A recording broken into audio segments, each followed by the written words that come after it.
Welcome to the Heavy Debriefings podcast. We are Josh Runquist and the Metal Faerie, A fun-loving metal couple that brings you the best in new music.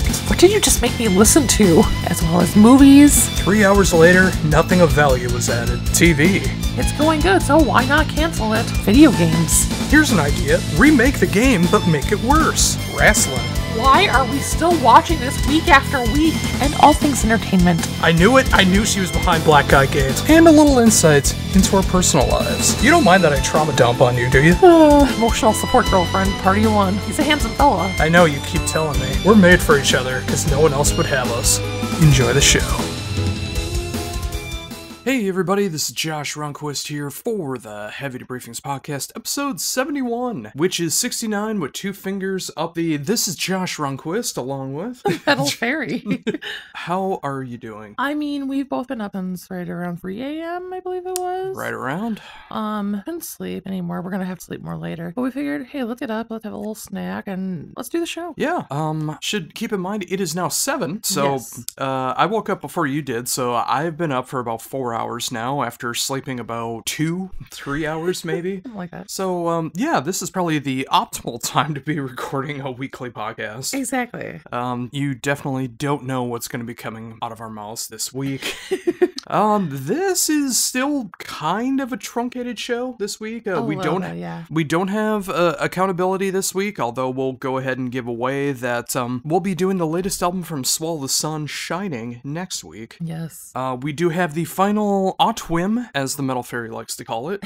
The last 11 albums I'll be doing new reviews for in 2024. I will be taking the next 2 weeks off, not from the podcast, but I will be taking the next 2 weeks off to finalize my top 100 albums for 2024. I've been keeping this tradition going for over a decade now. I gotta keep this thing rolling. And we got news, we got our life updates, blind rankings, all of that good stuff going on. But might as well go into what's been going on in the past week. Yeah, where do you want to start? Well, I guess I have to address the elephant room. Okay. Wow. You know what? You know what? I'm never gonna forget this. No. My health. I got a doctor's appointment coming up this Tuesday. Thankfully, it is a virtual appointment, so a lot of my fear of going to see the doctor will be alleviated, at least for a little bit. I'm gonna be talking about the diabetic ketoacidosis, which put me in the hospital just about 2 weeks ago now. Can you believe it's only been 2 weeks now? It feels so short and so long ago at the same time. Yeah, it feels like a lifetime ago, but then so recent still. Yeah, and I'm also going to be addressing all of the back pain that I've been going through ever since I was in middle school, junior high, whatever you like call it. Hopefully I can get in some kind of pain management, whatever that may be. Mm-hmm. How about you? Yeah, on my end, I mean, obviously trying to support you as best I can while you're still recovering and stuff, and outside of that, kind of my usual routine with work and everything. I did have a little bit of I did go have a little birthday outing for myself, just to do a little girl day, do a little shopping for me. I picked up a Martha Stewart purse. Ooh. I don't mean to make you jealous, but Supporting a felon. depends on the type of felon, but yeah. A felon is a felon. Well, come on now. I don't know if that's the truth, but That is not the truth. I just always love give Martha Stewart crap, or insider trading that she did. Right. But yes, I got myself a Martha Stewart purse, and I also got a new, basically a flat iron for my hair. Except not a flat iron, it's one of like the brushy ones, so it's not as bad for your hair, and it goes way quicker.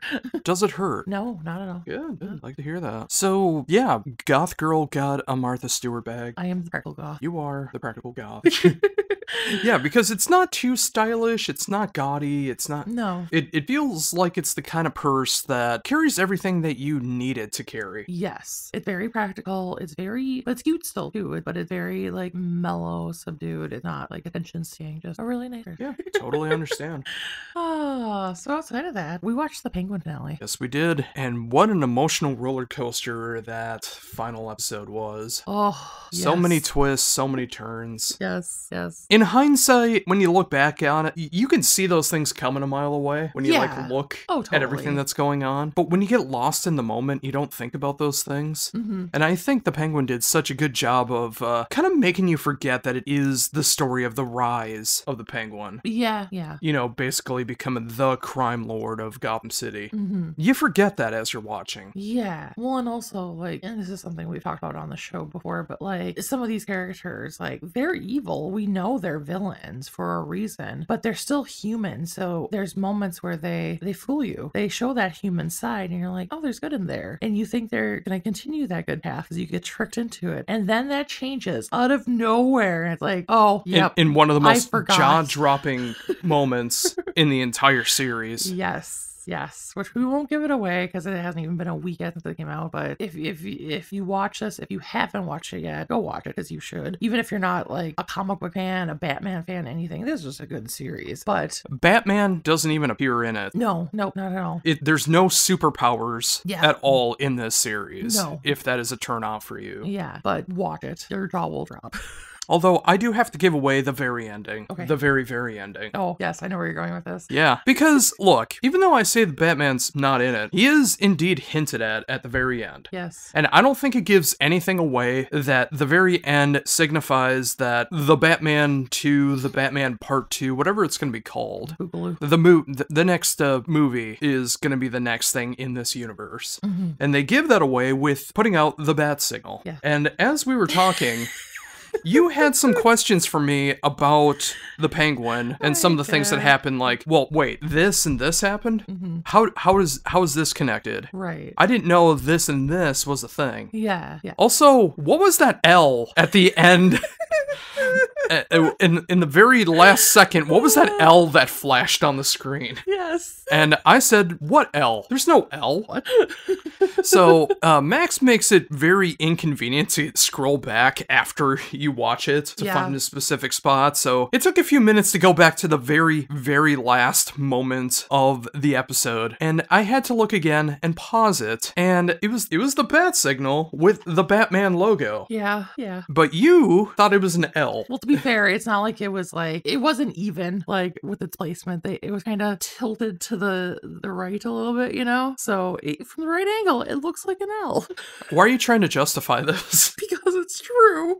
It's the bat signal. It's the Batman logo. I understand that now. All you have to do is just tilt your head a little bit. Oh, okay. And it's not like it was a straight L either. Like you could see the curves of the bats, the wings and stuff. To be fair though, also it was only up for a split second. Like, also, you've seen enough Batman to know what the bat signal is. Do you not? Well, of course, but I thought maybe they were hinting at something else that I wasn't aware of, because we had just gone through a few other things on the show that I'm like, I didn't know. So I thought maybe there was another thing that I didn't know. For anyone not up on your Batman folklore, basically every time that there's a new Batman out there in the zeitgeist, they do a different version of the Batman logo for the bat signal. Mm-hmm. And I will give you credit that the Matt Reeves universe of the Batman, the Robert Pattinson Batman logo, does look like an L or even a straight razor if you look at it from a certain angle. Yeah.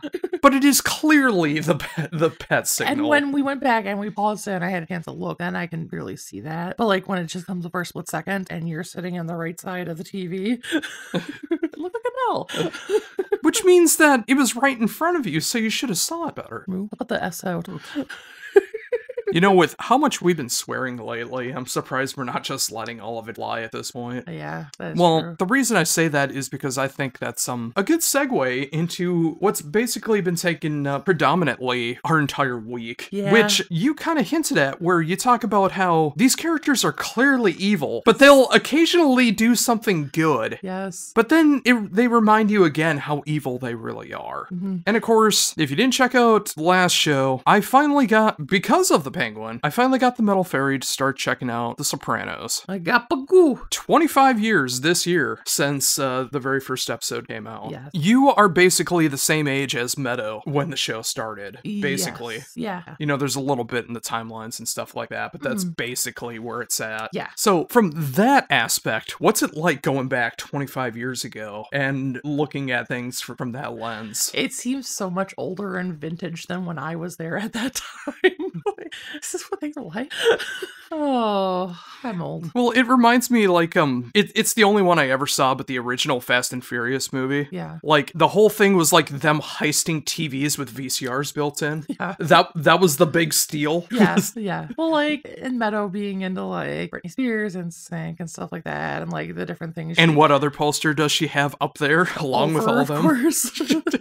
And, like, both just her and AJ have an Oliver poster. so many of the different, like, references to stuff at that time. To me, it feels like, it still feels like 2000 was, like, a couple years ago. Like, the fact that it's almost 25 years ago makes me want to vomit. Well, no, it started in 99. No, I know, but, like, 2000 Yeah. is almost 25 years ago. It makes me want to vomit. Yeah, oh, I'm right there with you. I was, that was 12 years ago, or I was 12 in 2000. Yeah. Which means it was 25 years since my very first suicide attempt. Yeah. So, a quarter century ago, Yeah. I've been trying to off myself. So, you know, that kind of makes me sick as well, too. Cheers.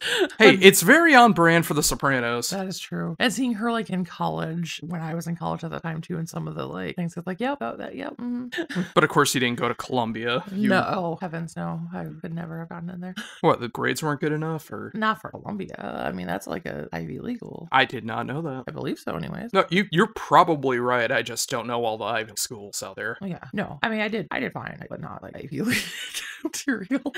I thought I did too. Ooh, I got a 3.5 average, but apparently that wasn't good enough. Oh, no, you have to get over a 4.0. You need to be involved in everything. Well, I'm not. No, I knew I wasn't going to get in the Ivy League. I just meant I know 3.5 is like almost nothing. Oh, man. In the grand scheme of things. Regardless, The Sopranos has been taking up our entire week, and they'll continue to take up the rest of the next week as well, at least. Yeah, of course, we started with the beginning, and we're now almost halfway through season 4. Yeah.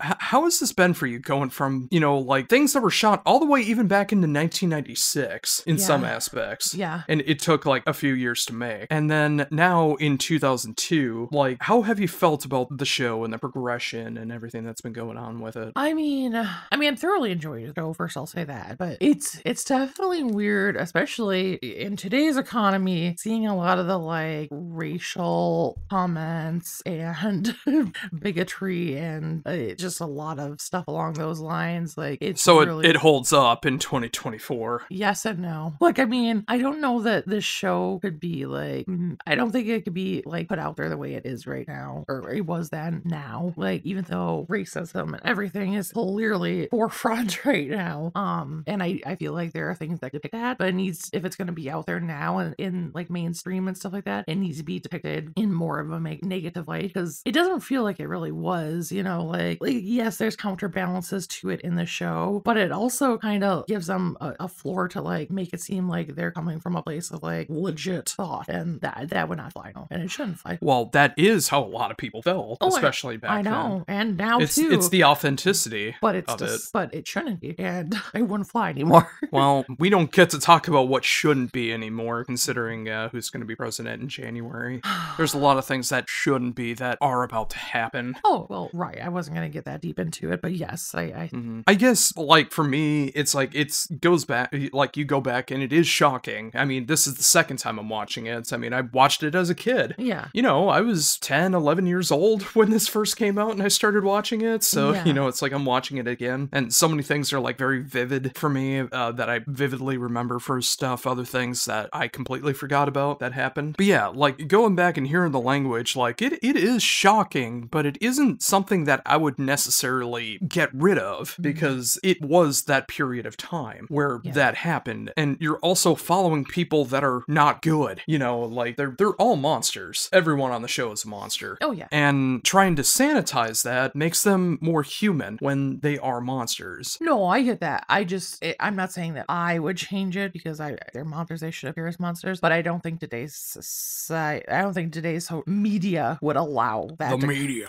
would allow it to be like that. You know what I mean? I was a Navy SEAL. Sexual Tyrannosaurus. But you get what I'm saying? Yeah. No, I totally understand that. Okay. But does that make, I know it, bigotry, racism, things like that, it does strike a nerve with you really, really hard. Absolutely. Although I'm a little shocked because of everything else that happens in the show. You almost kind of don't even wink at, but that is the point where you started getting mad. Well, the thing is, like the murder, the violence, everything else that happens in the show. I mean, on the one side, so, I mean, if you haven't listened to us previously, I'm a big horror movie person, and wouldn't you notice, they referenced one of the first horror movies that you ever saw in an episode that we saw. Yeah, but I'm a big horror movie fan. I love, like, serial killer stuff, so I'm a desensitized person with all this stuff to begin with, so that is one piece of it, I think. You kind of just talked over, I was trying to say, like, they reference Faces of Death on there, and then you saw that as a little kid. Yes. I was trying to get at, and you just completely, like, whitewashed over because I forgot which movie you were talking about. Faces of Death. What, Sound of Music ran out? Yes, now I remember. But, so that's part of it. But also, like, even though obviously heinous things happen, killings and stuff like that, I don't think it is as prevalent as, you know, sexism, racism, all these other things. And so that hit me more. I mean, that unfortunately, especially now, is something that affects so many people in the world. Whereas, you know, killing and all that stuff, obviously that's terrible. You know, well, but be careful with what you're about to say, because it depends on where you live right now. Yeah. Like, I mean, if you live in the Middle East right now, murder, death is around the corner. Absolutely. So be careful with what you were about to say. Yeah, I was going to say specifically in our society in the United States, and depending here too, where you are too, but there's more people that are impacted by the social kind of stuff and for this show, the made up, like, murders, just like that, you know, mob murders, I should say. Well, first of all, the mob isn't real. The mob has never existed. Okay, InfoWars, tell me what's going on. So this is a complete work of fiction that there was ever a thing called the mob. Okay, sure. And all of these murders and everything else that's going on. Okay. Yeah, complete works of fiction. There was never a mob. There's no such thing as Fat Tony in The Simpsons, all of these things. So yes, you do have a point that there is more racism than supposed alleged mob murders. Okay. I think that's a different argument to be made altogether. Okay. But I see what you're trying to say. And I guess I don't see where you're going with this. I feel like you're just trying to argue with me. No, like, I guess the point I'm trying to make is, like, everyone handles things differently. Oh, sure. Absolutely. And, you know, everyone has a different bar. Yeah, absolutely. And it goes into real life. Like, some of the things that are depicted on the show wouldn't faze some people, even those that you would expect to be affected by it, and vice versa, and all those different things. So, I guess I'm just trying to say that if the Metal Faerie's trying to put you off from ever watching The Sopranos, which she's doing a very good job of trying to tell you not to watch it because of the stuff that's going on. Oh. Well, because of the racism and the bigotry and stuff like that. Well, that's only because you asked me, like, how it hold up today versus, like... I was talking about personally about, like, the story and stuff like that. It didn't seem like that. Yeah, you took it more of the social aspect of it. And that's what it felt like you were asked about. I would have been a little more direct. Okay, that's fair. Then I misread you. That's okay. No, I think it was a good conversation to have. No, I absolutely love the show, even though I don't think it could be made in today's age the way it was made then. I absolutely love it. Like, it's an amazing storyline, it's amazing actors throughout. It's crazy stuff going on, and we're only partway through, so I know it gets crazier. But I absolutely recommend going and watch it. And, like, the social stuff, even though, like, I feel like it's put out there in a different way that can be put out there today, I still think it's amazing issues that are brought up, because they are issues that exist then and now. And if you want a better example of how that racism and bigotry and all that stuff goes on there, watch The Wire, because that... I totally thought you were gonna be like, turn on the news.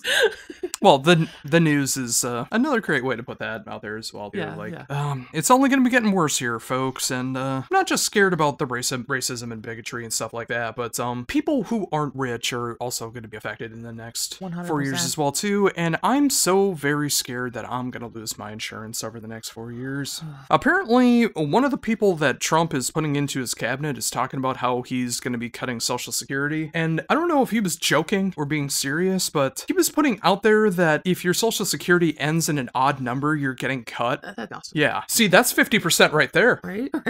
And apparently, also, if it starts with an odd number, you'll get cut. So that's 75% you can cut right there. Well, mine ends in an odd number, so... So does mine. Mm-hmm. And I'm not afraid to say that either, because I have no money to steal. You don't want my identity. It's not like they can guess it based off I know, but I'm just throwing that out there. It's don't waste your time. I have nothing. Yeah. Don't bother with us.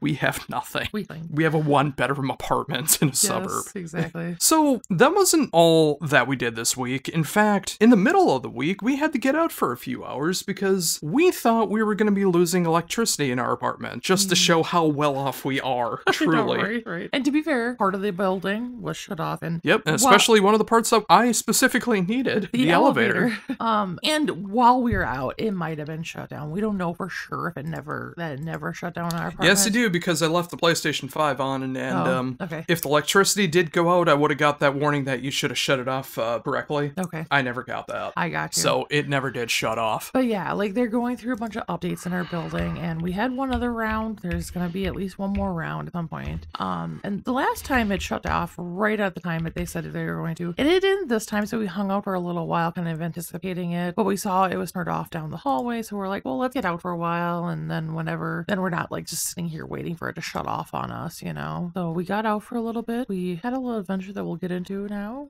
Yeah. Yeah. Wendy's apparently has dollar drinks now, so we got some of those. Highly recommend. And then we went to a couple of our local nerd comic book and comic book related stores. We did.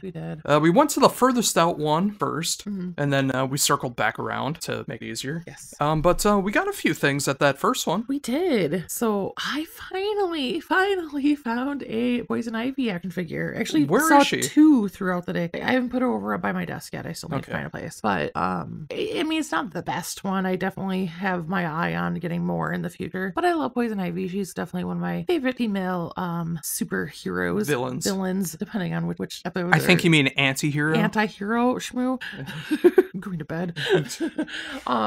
Hey, what did I say about inside jokes on the show? Like, people don't know the reference. I'm sorry. Yes. So at one point... Well, actually, sidebar to that. Yeah. We had a big old conversation about the show. We did. We did. About things that we can improve, and hopefully you've been noticing some of those things already. And it's a work in progress. I mean, I hope to continue to get better with things as we go. I don't want to point out what they are in case people don't notice those things, but we're trying to improve. Yes. And I'd like to think that we are improving so far. Exactly. So back to our inside joke with this, though. Like, at one point, we had been talking about some villains, and I can't remember. Well, it was the Punisher. It was the Punisher. It was Daredevil Season 2, and I was getting so excited that the Punisher was going to be showing up, because it was going to be the real version of the Punisher. Yeah.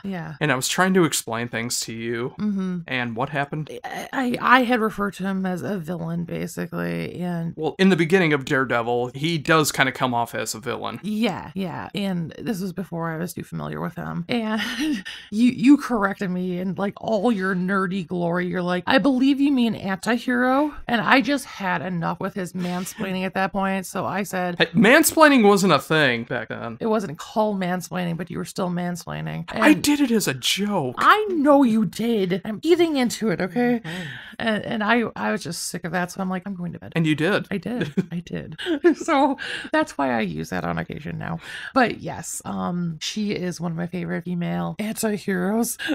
So I definitely have my eyes on collecting more of her stuff. But you did see an Uma Thurman Poison Ivy that you immediately put back. I was just about to say that. We actually saw 2 different Poison Ivy figures yesterday, which we never see. Not yesterday. Or sorry, on Wednesday.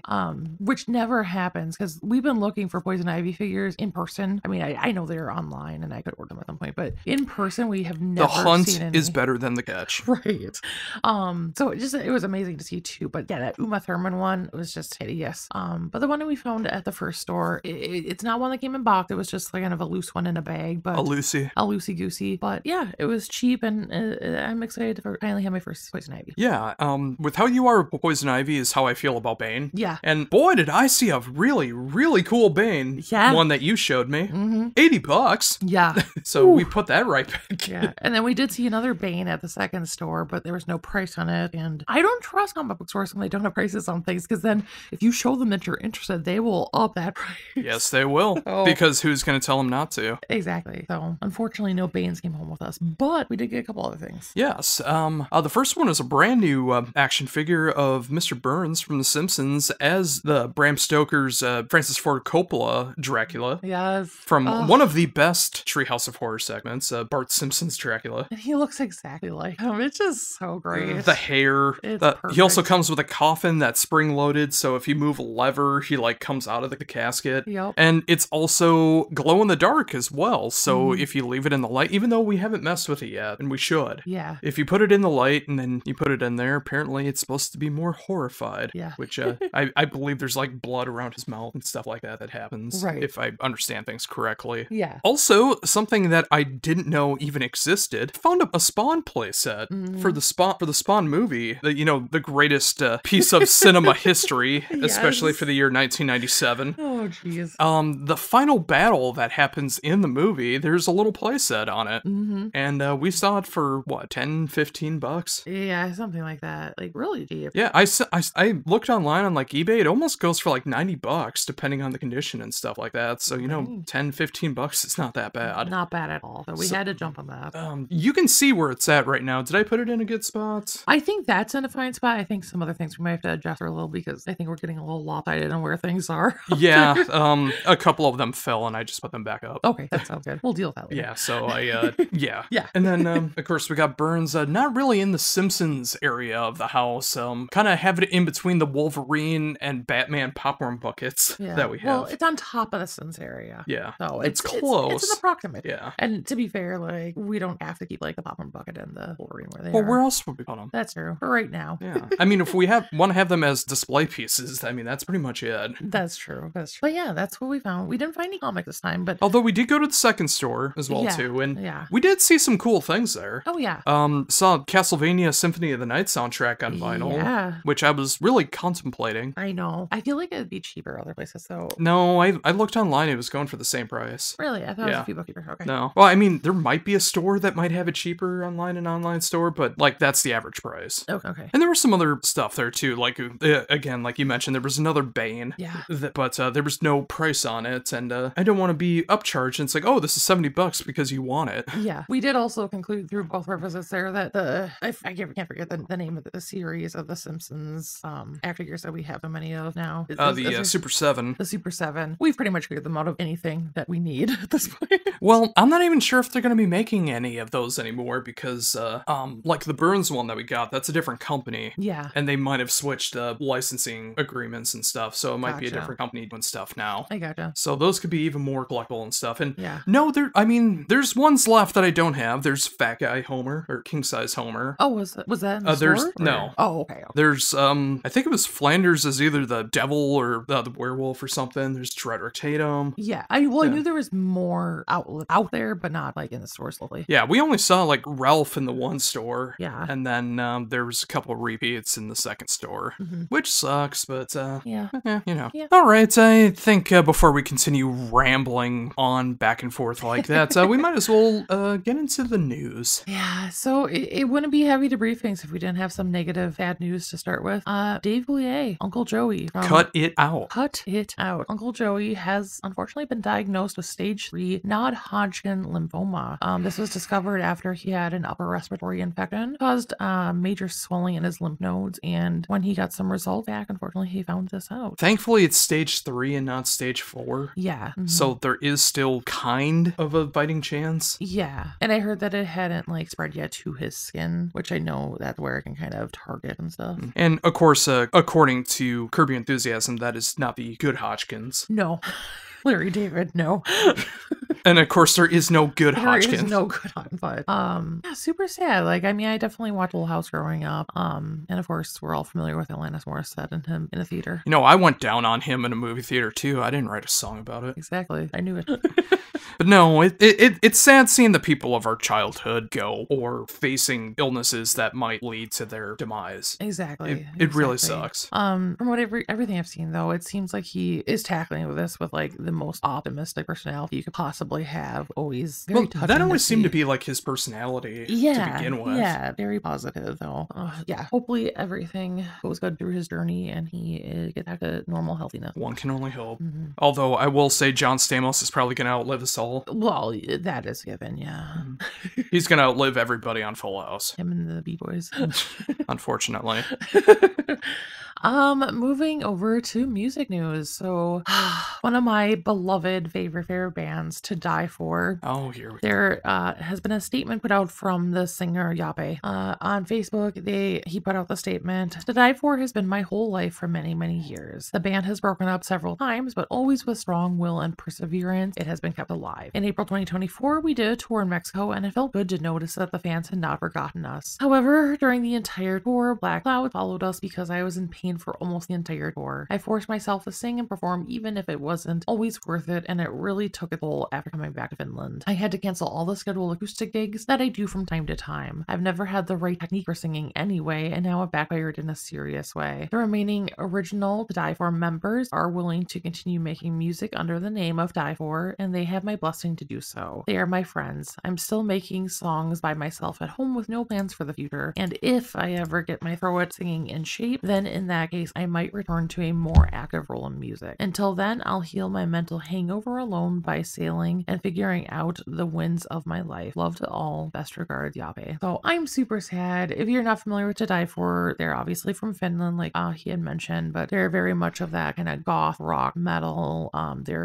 Most of their albums came out in the early 2000s. Then they took a break and, as he mentioned, reunited briefly for some shows, but I love them. I was really hoping this would be the start of more albums coming out and stuff, and it sounds like maybe the band will, but it'll definitely be sad without his voice. And yeah, I'm broken about it. Who would you want to see take his spot? Oh gosh, I don't, off the top of my head, I just don't know. I'd have to think about that one. Okay, that's fair. Mm-hmm. I wish I had more to offer. I mean, I only know the one album, of course, but oh, you only know one of their album? Well, I haven't heard their whole discography. No. Okay, I got you. I just know the biggest one that you showed me. Okay, sounds good. I think you've heard songs from other albums, but not the entire things. Probably, but you know, I enjoyed what I heard. You know, of course, they're of that late 90s, early 2000s hymn sentenced Finnish goth rock sound. Yeah. And you know, it was really catchy stuff. And I saw how excited you were that they got back together, and it just sucks that a very pivotal part of the band is now taking a back seat. Yeah. And then speaking of going to the back seats, I imagine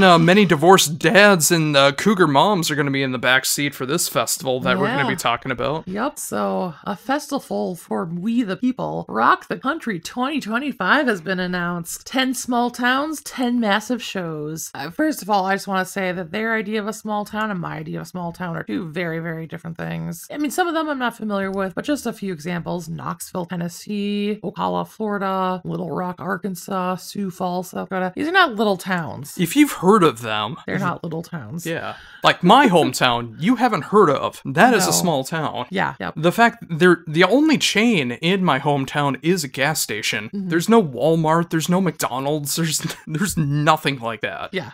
There's a BP gas station. That's a small town. They have good food, though. Oh, and Leonard Skinner did play there. Of course they did. Yeah, they played at the old football field before it just became a place to put machinery. Yes. Well, let's go through the lineup here, because some of these bands I clearly expected. Are we going from the bottom now or here? Yes, we'll start from the bottom. Some of them are a little shocking. So first of all, there's going to be a house party, and the sets there will be provided by Afroman. Because I got high, because I got high. I can't imagine that he actually has any political opinions. I believe he's just happy that someone's willing to give him money. Exactly. The Yin Yang Twins. Rehab, I'm not familiar with, and DJ Silver. Not a clue. I've heard of the name DJ Silver before, but I just love Yin Yang Twins are on there. I know, right? And of course, Richard Cheese doing cover of Bad, which is just the perfect cover. Okay, so moving into the actual festival lineup now. What, Afroman doesn't count? You know. We have Kentucky Headhunters. Yeah, say, are you familiar with them? I've heard the name. Like early 70s Southern rock band. Okay. So they fit right in. Gotcha. Them Dirty Roses. No idea. Not familiar with. Little Texas. I have heard of them. Country rock. Logan Crosby. No idea. Logan Paul and Bill Cosby? No. Okay. Hudson Westbrook. I'm not familiar with them. Not a clue. Deanna Carter. I'm familiar with her. I forget what Why song would she she be a part of this? I don't no. I thought better of her. She's probably married to somebody who supports Trump or something. Probably. Lee frickin' Greenwood. 'Cause I'm proud to be an American, where at least I know I'm free. I will always prefer the dance version of that, though. Well, you gotta explain that. Yes. Back at our old residence, Yes. before we moved into this residence, coming up on 7 years ago now, we would go look at Christmas lights and stuff, and there's occasionally these people who put together pirate radio, so if you go to an FM or an AM station, you can hear their Spotify playlist match up with their Christmas lights. Yes. And one of the houses that we went by had a dance remix of Lee Greenwood's Proud to be an American. I'm proud to be an American. And like all the lights and everything matched up with it and everything. Yes. And that has just been a center of laughs for us every holiday season since we first heard that. And not even just during the holidays. Anytime anything America comes up, we revisit that rendition. Yeah. It never stops coming up in conversation. No. Sammy Kershaw. Not familiar by name. I know the name. I can't remember if I know any of their songs or not. But fair enough. Neil McCoy. Another one I know the name of, but I don't know enough of. Yeah. Diamond Rio. That is a name I haven't thought about in 25 years. I know. Me either. Old 60. I don't know. No idea. Mark Chestnut. I know Joey Chestnut, the one who eats all the hot dogs. I feel like that's not related. What if it is, though? That would be funny. Joey should be there selling hot dogs. Shenandoah. I thought that was just like an old folk song. I didn't realize. It is a song. But yeah, I didn't realize that was actually an artist. Me either. Jody Messina. I know this one. I'm all right. Oh, wow. Upchurch. Not familiar. Ella Langley. Nope. Big and Rich. That is so unshocking. No. That they are part of that. Not shocking at all. Save a horse, ride a cowboy. Treaty Oak Revival. Not by name. Yeah. Tracy Lawrence. No. I don't know which Tracy Lawrence is. Well, that's the thing. There's more than one. So, I don't know. I thought you were going to say Trace Atkins, and it'd be like, oh, yeah, that totally makes sense. Yeah. Aaron Lewis and the State Liners. Yes, his country band. Oh, gross. Gavin Adcock. That's an unfortunate last name. I know, right? Adcock? Yes. Mr. Anti-Budweiser himself, Travis Tritt. Well, he's not the only one that was anti. Oh, I know, but it's just like, I can't believe he made such a stink about it. He came out of the woodwork to be anti-Budweiser. Well, it got him relevancy. I mean, That's look where he's true. at now. That is true. Leonard Skinnard. Unshocking. Hank Williams Jr. You know, with Leonard Skinner, there's not an original member left in the band. Oh, no. Yeah. And I don't think people even realize that. There's like, oh, Leonard Skinner. It'll be like 50 years from now and they'll think it's the same thing. And the same people will go there screaming for Freebird, thinking that they just came up with that idea to start screaming for it. In 2025. Yep. No one ever thought of that idea before. Nope. Yeah, Hank Williams, another unshocking one. Yeah, Nickelback. That is shocking. Yeah. I mean, I think it's purely for the money. Well, yeah, I was going to say, just like Afro Man, I don't think they even have any political beliefs. I think they're just going to go where the money is. Yeah. And then finally, the Lord and Savior himself, Kid Rock. What cabinet position do you think he's going to have? I'm waiting on the edge of my seat to find out. Secretary of Defense. Can you imagine? Yeah, I can. I know. That's the sad part. Secretary of State. Oh, shoot. So, yeah, the closest it's going to be coming to us is South Dakota. Yes. So we just got to travel across Minnesota if we want to go to that one. Yeah. Not too far, but yeah. There'll be plenty of people who look like me there. Oh, jeez. So that is Rock the Country 2025. Yeah. What a load of doo-doo. And if you are thinking about planning on going already, please stop listening to us right now. I wasn't going to say that, but I'm glad you did. Okay, let's move on to the final piece of news. Decibel has put out their top 40 albums of the year, and we're going to go over them. Yeah, they always seem to be first and foremost, so anyone who gives me crap for being early in what I'm doing and, not waiting till January so I didn't hear everything that came out, look at Decibel doing it in early November. Leave me alone. Yeah. So I'm gonna read through these. My guess is most of them I don't know or I don't remember if I've heard them. So I'm gonna read them. I'll let you give your opinion first, and that might trigger some memories in my mind. We'll see. Unless you haven't heard them either. Well, I can already tell with a couple that I've looked at that I have not heard them. Yeah, I figured as much. But me trying to explain to you ones that you have heard that you're just gonna look at me with the flea brain on there, it's gonna be very disheartening to me that like I tried to explain what these were and you have no idea what I'm talking about. So that's gonna suck. All right, well, let's get on to it. Number 40, Ancients with Beyond the Reach of the Sun. Yeah, that's a perfect example right there. I showed them to you back in August. More on the progressive side, a little bit of sludgy kind of sound going on. Lots of clean vocals this time around. They used to be more on the extreme kind of things, but they've really dialed things back on the latest album. Yeah. I do remember this name. I don't think this is one that's making my list, but I can't imagine it would for you. Yeah. Number 39, we have Departed Chandelier with Satan Soldier of Fortune. Never heard it. Me either. Didn't even know it existed. Me either.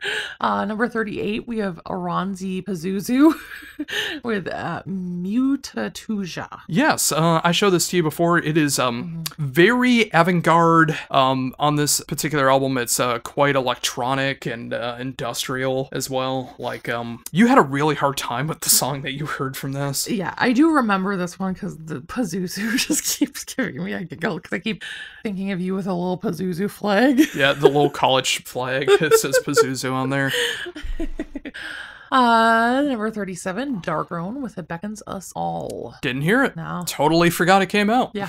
36, Yoth Iria with Blazing Inferno. Did not hear it.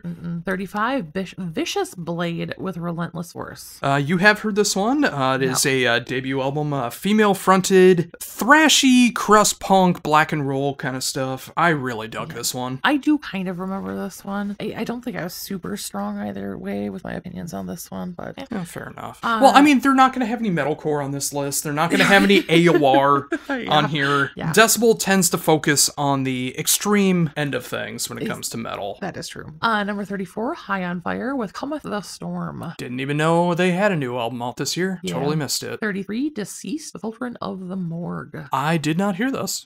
32, Oxygen Destroyer with Guardian of the Universe. The other kaiju metal band out there. Okay. We did talk about one that came out a few weeks back with Gigan or Gaijin, Gigan. However you want to pronounce it. Yeah, however you want to pronounce it. Oxygen Destroyer is the easier one to pronounce, but yeah, they are the other extreme metal band that does kaiju, Godzilla, monster stuff. Gotcha. I gotcha. Number 31, Midnight with Hellish Expectations. Really love this album. Short, sweet, everything I love about the band. Yeah, I remember this one coming up. Do you remember it coming up? I don't remember my opinion on this one though. Well, do you remember what they sound like at all? We did a whole accountability on Midnight. Oh, okay. Yeah. Okay, yeah, sorry. I'm like I get confused when I see Midnight because then there was the vocalist Midnight too. Yeah, that's Crimson Glory. Yeah, I get confused when things kind of have the same names sometimes. Okay. See, you gotta talk about these things so I can try to explain anyways. Yeah, but I think I like these guys. Oh, yeah, black and roll. Yeah. Although, the thing with Midnight, you've heard one song, or you heard a couple songs, you've heard them all. Okay, yep. It doesn't mean that it's not good every time. It's just, they're not ever gonna reinvent the wheel. Yeah.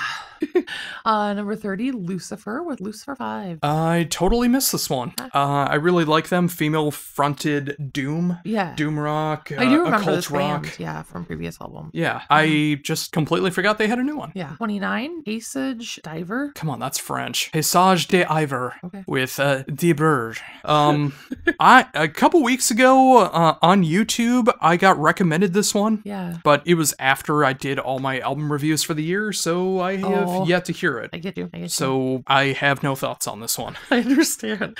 28, Glacial Doom with Lightless Expanse. Yeah, this is the side project of Chemist. More on the extreme end of things. More death metal, black metal, but super melodic and harmonic with the with the guitars. Yeah. Yeah, that was the part that stuck out to you the most. When did this one come out? It was a few months back. I want to say it wasn't August, that long ago, September. was it? Yeah. Okay. Yeah, I remember liking at least parts of this one. Yeah. 27, Chatile with Cool World. Not familiar. No. I think I've seen the name before, but I don't know anything about them. Yeah. 26, Apparition with Disgraced Emanations from a Tranquil State. Have not heard it. No. 29, Nails, Every Bridge Burning. Yes, 18 minutes, pure grindcore. Of course, that is your favorite, so I know that. I know it's kind of giving things away, but that's going to rank pretty high up for your year-end list. Exactly. It's in my top 10. Do you remember this one at all? I remember not liking it, yes. Fair enough. 24, Hellbutter with Hellbutter. Haven't heard it. 23, Black Earth with Burning and Celestial Poison. Not familiar. 22, The Black Dahlia Murder with Servitude. Yes, the comeback album for the band after Trevor sadly took his own life. Yeah. To me, it sounds just like every other Black Dahlia Murder album, and I mean that in the best way. I feel like they haven't lost a step. Yeah. I know some people aren't on as high on this one because the vocals don't sound like Trevor, obviously, but that doesn't mean as much to me. Yeah. I know for you just don't like anything about them. Yeah, I mean, they're just... They're why I won't put them on accountability, because I know, like, it would just be a meaningless attempt. Like, you're just not going to be won over. Yeah, I mean, and I've heard them a lot. It's not like I've, like, just avoided them altogether. I just have never been won over by them. Yeah. Can't win, don't try. Exactly. 21, Full of Hell with Ogulated Bliss. I can't remember which day it was, but these guys were playing. It was either the first day or the second day when we got into Maryland Death Fest. I want to say it was the second day. Pure absolute chaos. So you would absolutely hate it. Yeah, I don't remember. I didn't hear the album because they've never really been my bag. It's always been chaos for the sake of chaos, which isn't really my bag. Like, there's got to be some kind of substance there for me. Yeah. And I've never really felt that with them. I get you. Although if I heard this, maybe that would change, but I kind of doubt it as well. Right. Number 20, Undeath with More Insane. Yeah, old school death metal. I enjoyed it. You didn't. Yeah, I think this one was just a little too straight up death metal. Yeah, it is pure death metal. I like a little bit more melodic to it, and yeah. Yeah. 19, Dodsrit with Nocturnal Will. Haven't heard it. No. 18, Opeth with The Last Will and Testament. Never got the album. Yeah. So it's coming out next week or the week after.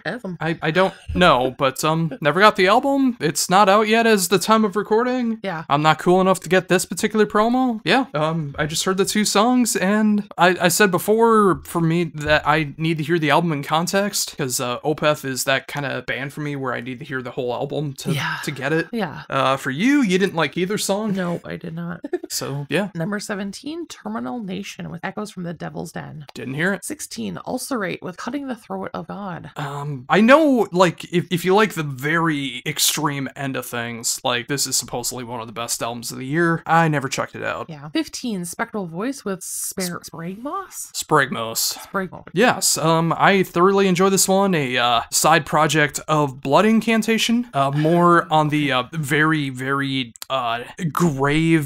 graven death metal side of things. I thoroughly enjoyed it, but you were very disparaging towards this one, I remember. Yeah. I didn't remember them by name, but when you said a little bit more about them, I remember not digging these guys. Number 14, Ripped to Shreds with Banshee. No idea. Number 13, 200 Damn Wounds with Manual Manic Procedures. I was gonna check this one out, and I forgot. 12, Holder with Verses in Oath. Did not hear it. 11, Mother of Graves with Very App of App. One of my favorite gothic progressive death doom albums of the year. This one is fantastic stuff. You enjoyed it as well. Okay. The song that you heard that you did enjoy. Well, wouldn't you know it? I have a playlist of a song off of every album that I reviewed this year. I know you do. Which features 530 tracks at over 48 hours, if I remember things correctly. And 46 hours and 2 minutes. My apologies. Almost 2 full days. Okay. And once you know it, that is a band that is on there that you can go back and check it out. I'll have to go back and check them out because I'm not remembering that one. Number 10, Necroc with Lifeless Birth. I am familiar with them, but I did not know they had a new album out, so I missed it. Okay. Number 9, Inter Arma with New Heaven. This is a band that I always enjoyed until the new album where they changed directions. They were more kind of like on the doom doomy end of death metal. Now they kind of went into like the noise grind death metal kind of stuff. And yeah. sometimes I think bands can pull that off, but this one was just not the case for me. Yeah, no, not my bag, babe. Number 8, Julie Christmas with Ridiculous and Full of Blood. Did not know she had a new album out, so Yeah. I'm just hearing about this now. Yep. Number 7, Gatekeeper with Dark Superstition. I really enjoyed this one. You did not. Yeah, no. But I really enjoyed it. Yeah. Number 6, Zompatli with Beating the Drums of Ancestral Force. Oh, if they're tying me up with my words. That was a lot of effort to go into an album that neither of us heard. I know, right? But number 5. Number 5. Tribulation with Sub Rosa in Eternum. Eternum. Yeah. Yeah, one of the best goth albums of the year. Yeah, I'm not going to say where. Yeah, no. But it's one of the top goth albums of the year. Yeah, I won't say where either, but I love this album. Number 4, Judas Priest with Invincible Shield. On principle, I didn't listen to it. Yeah, nope, I know. I gave up on Judas Priest after Nostradamus, and I've had no reason to go back. Yeah, I didn't have a specific stake in the ground at a certain point, but they're not this amazing band compared to so many other bands out there right now. Like, yes, they may have been one of the first, but that doesn't mean they're one of the best. Thank you. Number 3, Spectral Wound with Songs The Blood and Meyer. What is Meyer? I don't know what Meyer is. I don't really know offhand. We'll look up But you're later. also speaking to a guy that's on like 2 or 3 hours sleep, and I've been up for getting close to 5 hours now. Me too, babe. I feel ya. So if it's explained to me, it's like, oh yeah, that's what it is. Yeah. That's exactly what's gonna happen. I understand. I've seen so much praise for this album, and I never got to check it out. Okay. So I don't know. I get you. Number 2, Blood Incantation with Abu Elsewhere. Yeah, one of the best albums of the year.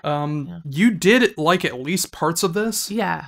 I know. Yeah, I remember liking parts. I don't remember my total kind of feelings about it. Well, to be fair, you heard part of one song. Yeah. There's 2 songs on the album, separated into 6 tracks, 3 apiece. Yeah. Well, I'm trying to remember if I ever went back to it. I don't think I did. You didn't go back. Okay. I know you. Okay. You didn't go back. And finally, number 1, Crypt Sermon with a Stygian Rose. Stygian. I always think it's wrong there. It should be said differently because it doesn't look like it'd be said that way. Well, why don't you go first on this one? So this was a band that like you showed me multiple times, and like a lot of the times I liked it, but then I didn't like it, but now I really like it.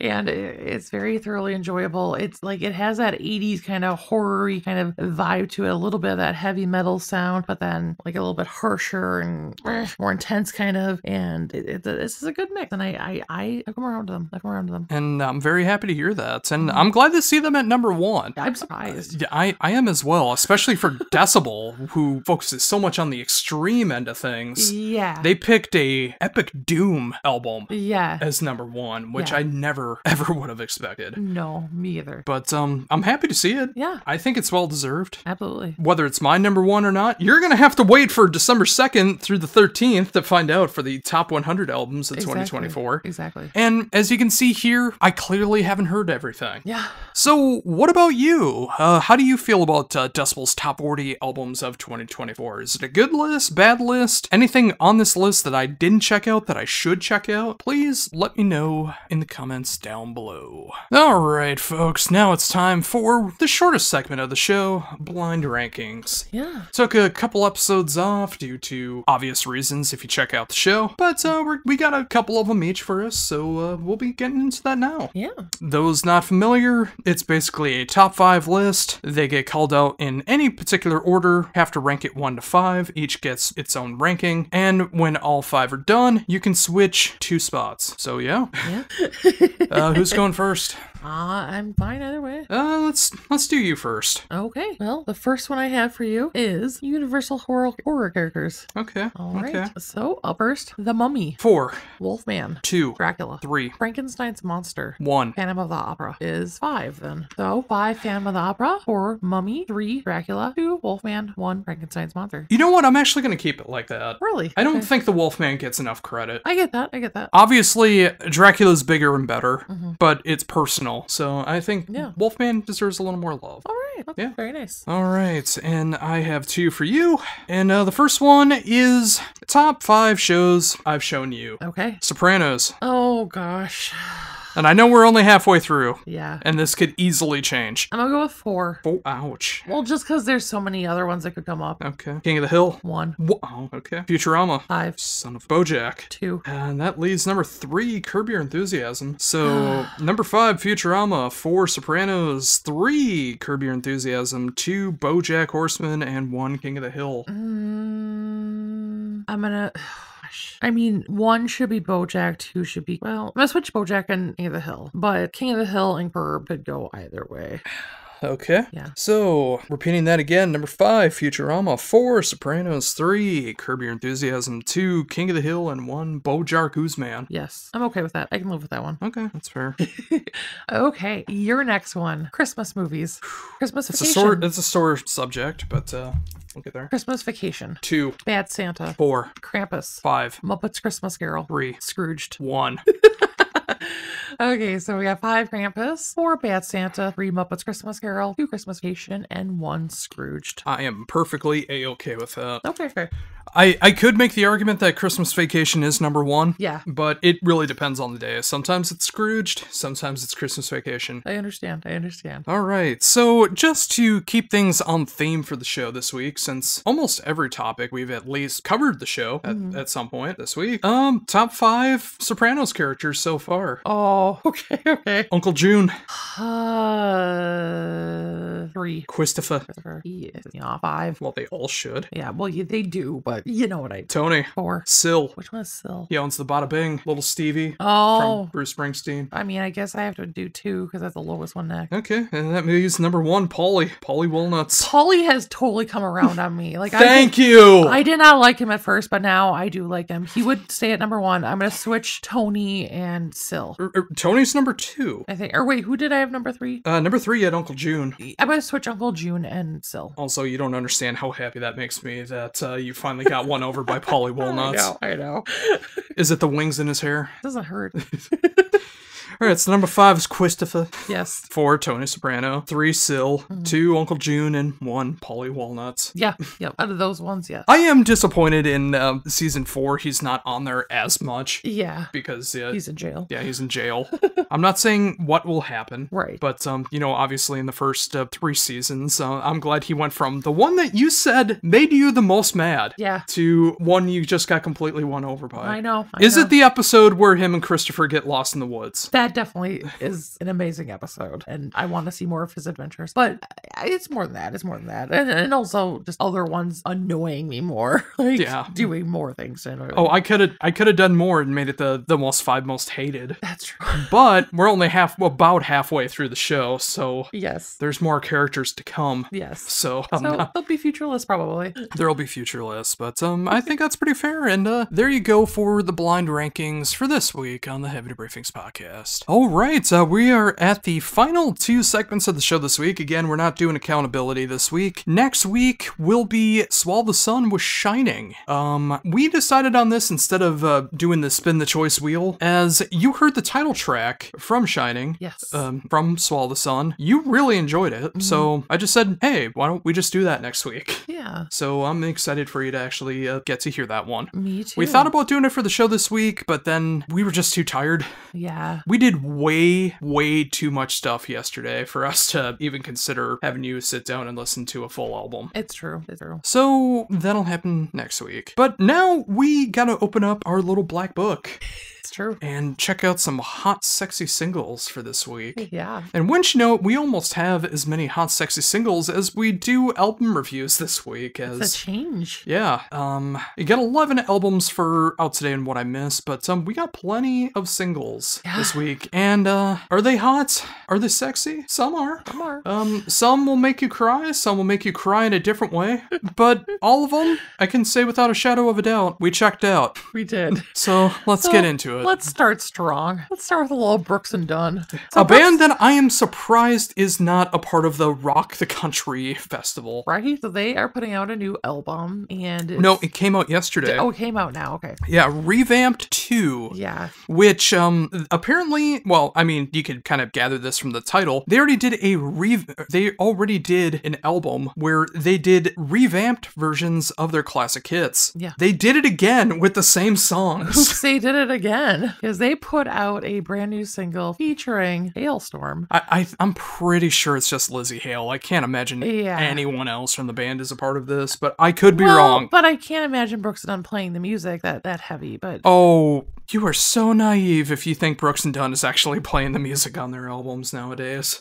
Deliciously naive. Fair enough. But anyways, they put out a new single featuring Hailstorm with a Boot Scootin' Boogie. Yes, their biggest song. Yes. Or do they have a bigger song than Boot Scootin' Boogie? If they do, I don't remember. Yeah. It's the only song I remember. We have talked more about country on this particular episode than we ever have in all 71 episodes of the show. And one of them was just a news segment that we just wanted to clown on. Yeah. This is an abomination. Oh, yeah. Like, I imagine this is what people try to explain what Garth Brooks is to people who don't like Garth Brooks. Like, come on, it's rock and roll and it's country. It sure is. It sure is. It's both, all right. And it's fucking awful. Yeah. It's just an abomination of sound. Mm-hmm. Yeah, Lizzie sounds like every small town tough chick who loves trucks, loves their Meemaw's cornbread, and loves a man sweating in the field. Except usually that man is only pretending that he sweats in the field and actually just sells meth at the local watering hole. Like you said, the music is an abomination. It takes this cheesy line dancing song, throws some heavy bass over it, and some really crap vocals and calls it a day. No one wanted this. Stop. Yeah, I would normally say, what's the appeal here? I get what they were trying to do. They were trying to cross over hard rock with Brooks and Dunn. Yeah. I understand that. Right. It's the execution that is just so terrible. Well, and it's the why. And again, like, it's a country line dancing thing. Yeah. It's not the kind of song that, lame white people mosh to, which is what the song sounds like now. It's supposed to be lame white people dancing in a row with their arms linked together. Yeah. Boot, scoot, and boogie. So it's just a different version of lame white people dancing, I guess, now. It's all lame white people. Yeah, it's all lame white people.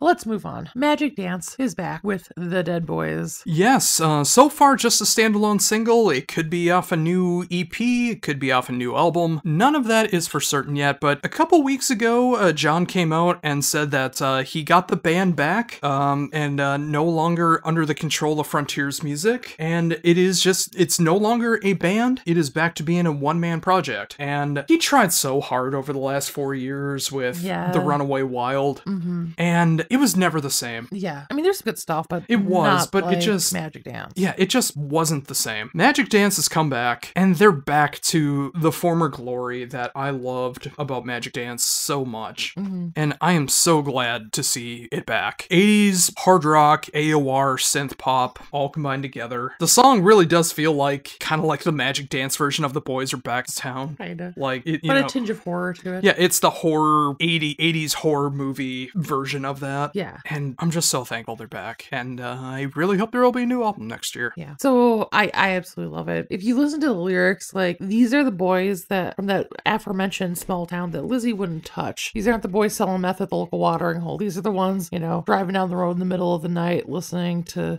some good old AOR and talking about horror movies. And smoking cigarettes at Graveyard. I'm down for these boys. Like, yeah, I mean, I'm so glad Magic Dance is back. Like you said, it just perfectly captures that 80s synth pop horror, just the perfect aesthetic, and I'm all for it. Couldn't agree more. Up next, we have Machine Head with These Scars Won't Define Us, and this is, of course, featuring all of their tour mates from the upcoming tour with In Flames, Lacuna Coil, and Unearthed. This is one of the most pandering songs I've ever heard in my life. It's a song about all coming together. It feels like the world Rob Flynn wanted had Kamala Harris won.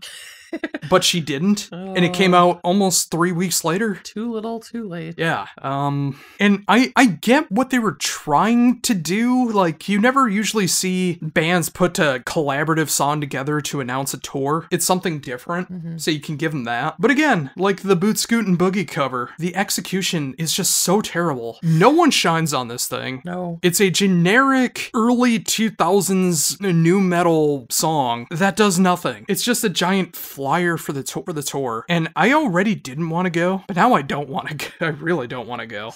And it's coming here, but I don't want to go. Yeah, it's try hard. Let's put out this metal brings us all together kumbaya moment. Like when they're on tour, they're all gonna go on stage and really bring the world together. When really it's just, like you said, it's pandering. It's this, I'm trying to sell tickets. But don't get me wrong, I understand you guys sell tickets. You want to sell your shows and stuff, but it's to the point that it's offensive. Like, stop. No, stop. Up next, we have Crimson Shadows with Dawn of an Age. Yes, the second single off of the next release from Crimson Shadows, I would assume. I don't know if they have a new album or EP, or if they're just putting out singles like Elvati. I don't know what's going on. All I know is they are back and they're putting out some of the best material of 2024. And I really hope that they do put out an album next year so it can be one of my favorite albums of 2025. Just the perfect conglomeration of power metal, melodic death metal, folk, and just all of that combined.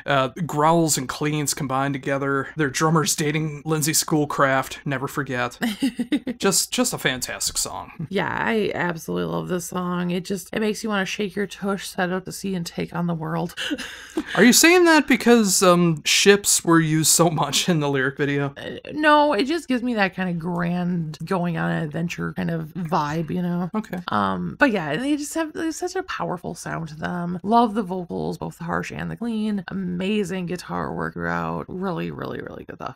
Next we have Old Man's Child with Enslaved and Condemned. Okay, so this came out last week and I completely missed the boat on it. But they haven't put out an album since 2009. Yeah. It is about time that they put something out. And I love this so much. It is just what they've always been about. Melodic black metal, symphonic black metal. It's dark, cold, evil. It's everything I've always loved about the band. And it's so great to see them back. And I really hope this means a new album is in the works. I don't want this to just be a standalone single. Old Man's Child is back. One of the most underrated bands in all of symphonic and melodic black metal. They're finally back. Yeah, I really like this. It's the kind of black metal that I like. It very, like you said, it's very melodic, symphonic, and actually has good production. It's also very moody. It sets like this perfect dark vibe, but without making you sick. For me, a person like me, like a lot of other like bad production black albums can do. You're just able to enjoy the darkness, you know?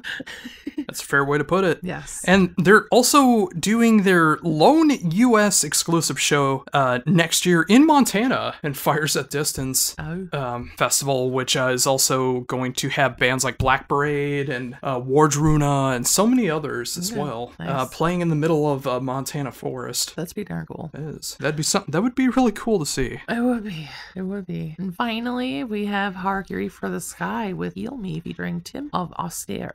I didn't want this to be the last one. I know. I also had Imperial Triumphant on here, but I made an executive decision to not have you crap all over them, so Harakiri was the last one. Yeah. The reason I didn't want this to be the last one is I didn't want us to cry for the last one. I know. But that's what ended up happening, isn't it? Yeah. We were both crying really, really hard because Harakiri for the Sky, Suicide for the Sky, if you don't know what Harakiri means, it means suicide for the sky. They have always put out very, very emotionally driven, atmospheric black metal, post-black, black gaze, whatever you want to call it. But specifically with this latest album, they're not doing lyric videos this time around. They're doing full-scale, depressing black metal videos. Yeah. For the first single, it was a heartbreaking love story. This time around, it's a heartbreaking loss of your best friend. And both just equally made me cry hard. I love the music. Tim from Austere,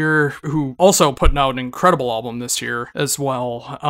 Hearing them trade vocal lines together is just absolutely heartbreaking, especially with Tim's vocal delivery style. Just like he hits certain notes that just like tear your soul apart. And he does it on this particular track as well. I mean, that's always been his style. And when you match that up with the music video and you actually see everything that's going on, like, how can you not cry? How can you not feel something when you see this video or the previous video? And the album is either coming out in January or February. I'd have to look it up, but early contender for album of the year. Yeah. Yeah, it's so good. I do wish I had the lyric in front of me, because I'm definitely a person who just, you can be talking to my face and I a lot of times won't understand what it's You don't say. I know, right? So, but without even seeing the lyrics, like the video, the music, it's beautiful, it's heartbreaking. It spurs so many different like topics of pain, addiction, loss, like so many different things that it just spins through your mind and it breaks you in like the best way possible. Absolutely love it. And yeah, so excited to hear more from them. Well, that reminds me, I do gotta add them to the wheel. Yes, you do. Well. Yes, you do. Yeah. I also gotta imagine like this is gonna be an early contender for you for 2025. I mean, based off the first two songs, absolutely. Yeah. Of course, anyone who knows me knows that I have a troubled past with Harakiri for the Sky. I've always loved the music, but there was a little bit of turbulence that happened that I'm not gonna go into detail here about. But I finally was able to get to a point where I could appreciate the music again. And I'm doing that, and yeah, it's some of the most tear-jerking metal this side of Woods of Ypres. So yeah, I can't recommend it more, and you will be hearing them on Accountability 101 in a future episode. But yeah, now it's time to close the little black book for this week, as we are done looking at hot, sexy singles. And now we're here with the final segment of the show, Out Today and What I Missed, this time for November 15th, 2024. We're recording this early Saturday morning, so, you know, it's technically not accurate anymore, but it is the very last Out Today and What I Missed for 2024, and I feel completely lost. I don't have any more of these to look forward to on Fridays for the rest of the year. I know, it's a change of pace. And, of course, at least partway through January as well. For anyone that might be confused, I am taking the next couple weeks off to work on the top 100 albums of 2024. And then, just like I do every year, as soon as I'm done this time, December 13th, 2024, when I'm done with the top 10, I will be frigging off for the rest of the year. And I'll be back sometime in January to start back up with Out Today and What I Missed. I know I'm going to be missing some albums that are coming out in the next several weeks. There's new Opeth, there's new Body Count, The Old Dead Tree, The Foreshadowing. There's many albums that I should be checking out that, well, if you've checked out the last couple episodes, you know I was in the hospital for diabetic ketoacidosis. That was my body telling me to stop. So I need to stop and recover. I was also planning on taking this break regardless of all this, and I was thinking maybe it's like, okay, some of these albums are coming out. If they don't make the OT&WIM for whatever week, maybe I'll add them into the top 100 if I hear them and I like them enough to put it in there. But that's just simply not going to happen this year because I need to recover. And I might as well just go ahead and be completely transparent here. I'm not doing any more new reviews for the rest of the year either, including the top 100. Yeah. My written reviews will be the same ones that I've already put out unless I need to make some amendments to anything that I need to add on there, which probably isn't really going to happen outside of a few circumstances. I'm going to be doing new videos, of course, but those are really, really short for me to make, so that shouldn't be an issue. And I'm only going to be doing 10 a day, so I can handle that. And it's already stuff that I already know, so that'll make it even easier. Yeah. But basically, I'm burnt out. I covered 530 albums this year, and my body's telling me I need to stop and recover. I would like to think most people listening would understand, but I know there's going to be some people that do not understand, and I don't know what to say to that. Do you have anything to say to that for anyone who doesn't understand? Kick rocks. Fair enough. Well, anyways, this is the last Out Today and What I Missed for the year. I got 11 albums here. I got 4 that came out yesterday as recording. I got 3 that I missed along the way, and I got 4 albums that will be coming out anywhere from this coming Friday to December 6th. And starting that off is the sophomore album from the band The Mosaic Window with Hema Sanctum. This is American melodic black metal, one-man project here. I really thoroughly enjoy this. I I think they really hit the right moments of melodic black metal, really sorrowful moments going on here, but really prestigious moments going on as well. I think it's a really good combination of stuff. Yeah, when I first heard the beginning of the song I listened to, I didn't think I was gonna like it because the vocals are not really up my alley. But then I got into it more, and they won me over. Like, it's black metal, but again, it's the type of black metal I like that is more melodic, and it has like this mood to it that just kind of grips you and brings you in. So yeah, I really like it. Next up, well, at least of yesterday, I'm pretty sure this is your album of the week after actually getting to sit down and listen to it. Probably, yeah. It is the latest album from Super Monster Party with Rage Quit. This is a concept. Such a good name. It is. It's such a great name. This is a very on the nose, not subtle love of video games, specifically 80s and 90s, for the most part, video games.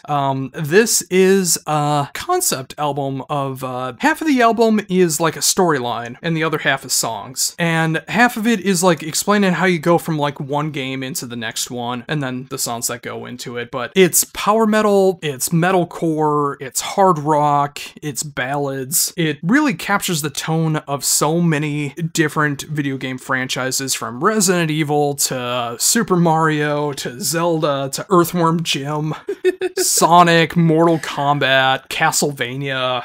There's so many different ones, and I think this is just one of the most fun albums of 2024. Yeah, I absolutely love this. Like, it's number one, musically, it's a mix of everything I love. But then, like, when you listen to some of the songs, like, it makes you care about these characters like they're real human beings that you're like involved with. Like there's a ballad about this brooding ballad about your princess being in another castle. It's like, oh, maybe that's me. Once you know what it's called, Another Castle. Another Castle. Like, it's just so good. You get lost in like this little fantasy world in every song, and like it's amazing. Yeah. Next up is finally, after being around since 2017, finally the debut album from the Vasquez brothers, known as Tismani, with I Feel Fine. Just the perfect display of revival metal. Like, this feels like Judas Priest meets Night Demon. Like, it's just that classic heavy metal sound, but updated for 2024, and better than Priest. Absolutely. Yeah, it's super catchy, fast-paced, fun. The cover reminds me of Castle Grayskull, kind of. Oh, completely. And like, it just kind of reminds me of like, if a metal band came out of Grayskull.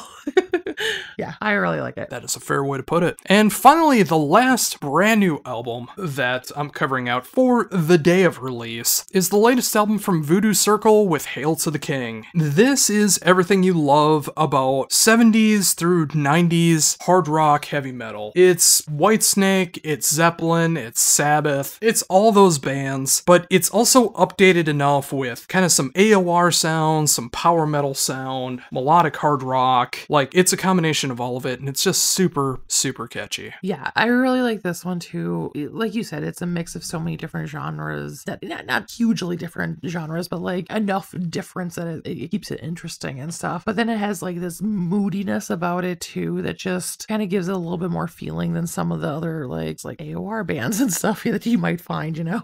So it's really good. All right, next up for the next three are ones that I've missed along the way, starting with the latest album from Dead Space with The Dark Enlightenment.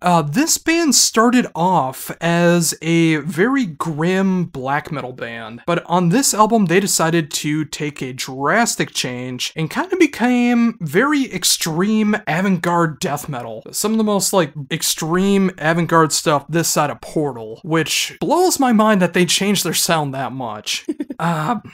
I do enjoy it, but it is the kind of thing where it's like, proceed with caution on this one, because it hits so many different extremes in different ways that this will not be for everybody, including someone in this very room. And that would be me. It's too much going on. It's like non-linear. There's not like a clear path with the song, and that makes it really like discombobulating and like just not enjoyable for a person like me anyways. Well, thankfully not all the albums albums this week are like that. That is true. Including the return album for the band Ethereal with Downfall.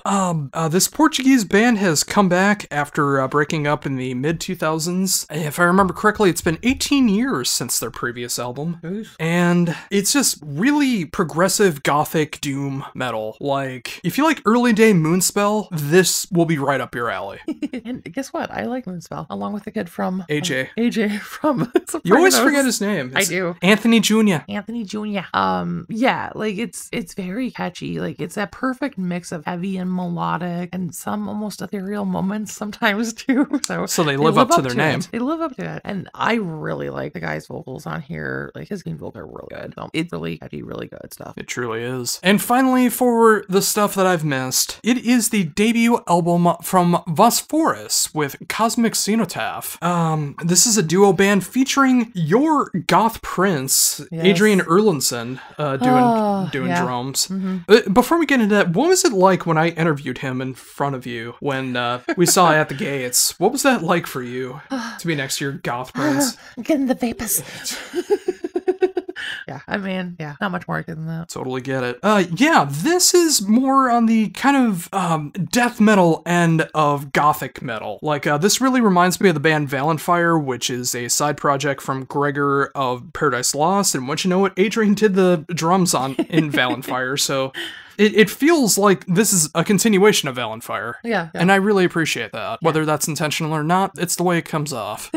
Yeah, it's super catchy, very dark and brooding mood to it, and I love that in a piece of music. So yeah, very, very, very good. I am fading fast right now. We're almost there. Almost there with just 4 albums left, but I am continuously yawning. I have some stomach pains going on right now, back pains. So I apologize if I start fading in the last 4 albums that we talk about here. I'll try to go by them fast. But these are all albums that'll be coming out within the next several weeks. Nothing past December 6th, but these 4 you should be on the lookout for, including the debut album from Aeon Gods.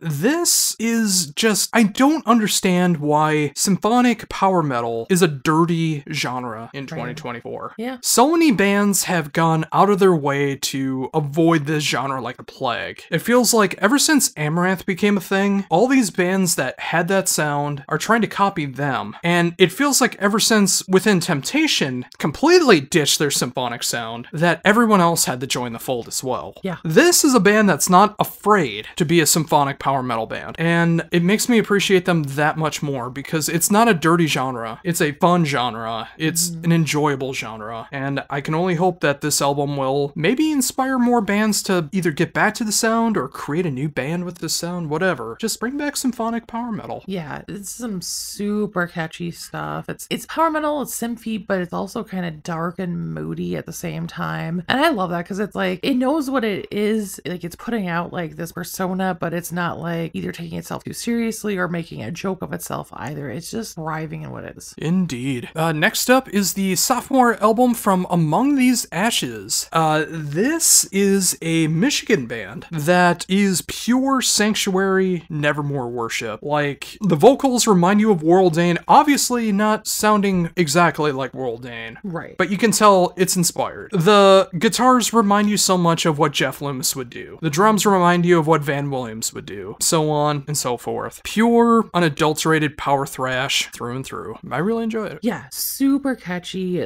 like Sanctuary, Nevermore. It has that like just pounding, like powerful sound behind it, and it's really, really good. Next up is the sophomore album from Fellowship, and I think this is going to go down as one of the most fun power metal albums of the year that's not about the memes. Yeah. Like, obviously there's bands like Windrose that, you know, they write Diggy Diggy Hole, they're about dwarves and stuff, like, and you also got the Dragon Force stuff where Herman Lee embraces being a meme.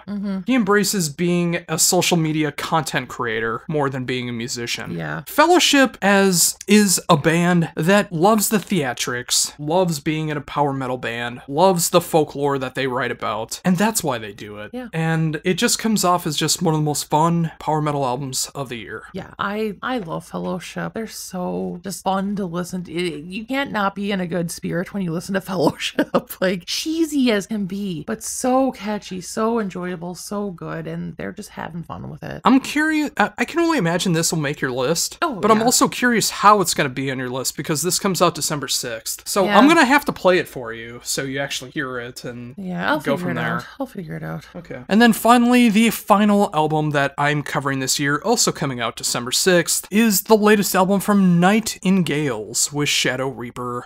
This German band is like one of the original German melodeath bands. Like, they really capture the early day At the Gates, Dark Tranquility, In Flames, the haunted sound. But they're enough of their own sound as where they don't sound like they're ripping anybody off, because they came out around the same time. It's just some of the most raw, aggressive, but well-produced, well-written melodeath of 2024. Yeah, I really like this too. Again, it's another band that just has such a nice mix of different things going on. The melodic, the harsh, but super, super catchy all along. So I really like it too. And there you go, 530 albums. Metal Faerie, how has that been for you to hear 530 songs this year? I would say exhausting, but worth it, because I found so much good music along the way. I'm so glad to hear that. And I'm so curious to see how many albums you actually put into this year, because I know you're pretty freaking close to having 100 albums on your list right now. Yeah, like I have like past 4-ish weeks that I need to go through our OT&WIMs and add stuff from, and that will definitely bring me to over 100, but I'm gonna be narrowing it down some. I don't know how much. That's disappointing. I was hoping we were just going to go back and forth on the top 100. I mean, we might. Who knows? We'll see what happens. We'll see what happens. Well, what do you think, folks? Did I pick out some good albums? Did I pick out some bad albums? Should I have added more? The answer is yes, but again, I need to rest. I need to recover. And thank you so very much for checking out episode 71 of the Heavy Debriefings podcast, A Practical Goth.